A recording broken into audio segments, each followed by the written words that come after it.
Well, as a child growing up, I knew about God, but I guess I thought that if I knew about God, that was all that I had to know. All I had to do was just know about Him and go to church and live, you know, relatively, I thought, good as a kid.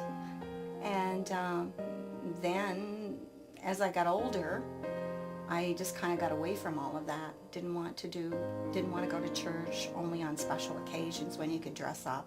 I married very young, and so I didn't go to church anymore. I didn't want anything much to do with it. I thought they made me go when I was a kid, and now I don't want to. So then I had two children, two boys, whom I love dearly, even to right now, of course. And I just thought, well, I'm not making my kids go somewhere where they don't want to go. And I thought I was being a good mom. But not knowing that they needed the Lord. And I needed the Lord. Then years later, my marriage broke up. And my life was a mess.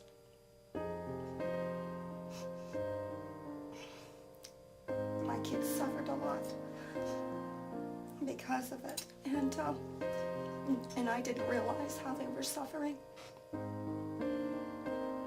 But I knew there was something missing so desperately.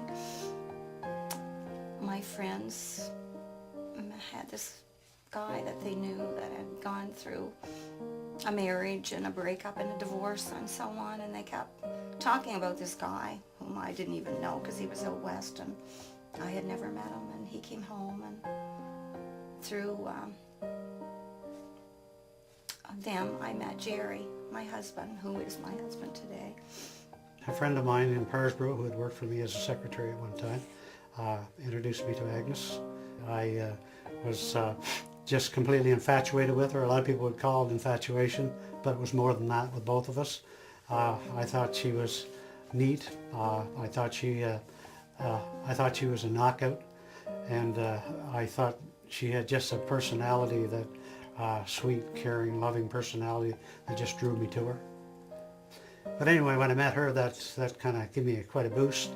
That was 2 months after my divorce had come through. And I made a pact with God that I wouldn't even consider dating anyone else until my divorce was finished and finalized. And I had the papers 2 months before that. And then I decided I better get on with my life.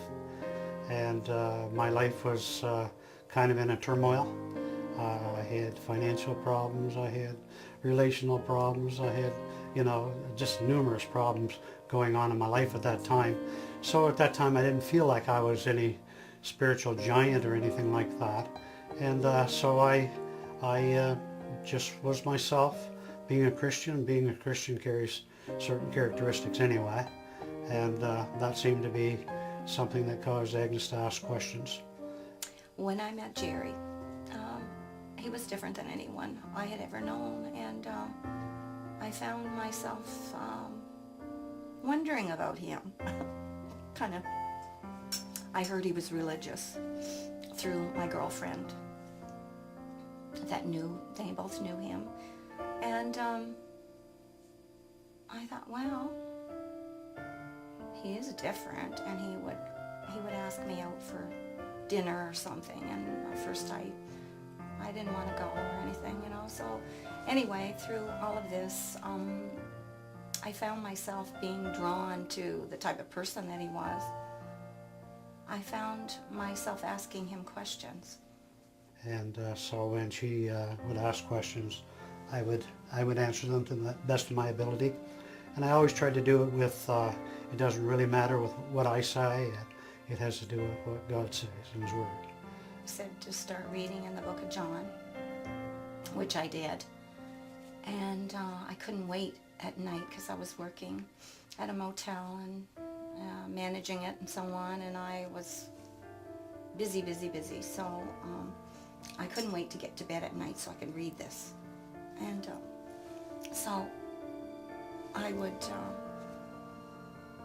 get this Bible out, New Testament, and I'd start reading, and God was just opening my eyes to so much. And one of the things that I found myself asking Jerry was, do you mean to tell me if I died tonight without Christ that I would go to hell? And he said, Well, Agnes, it doesn't really matter what I say, but this is what the Word of God says about that thing. And I can show it to you in the Bible. and that was interesting.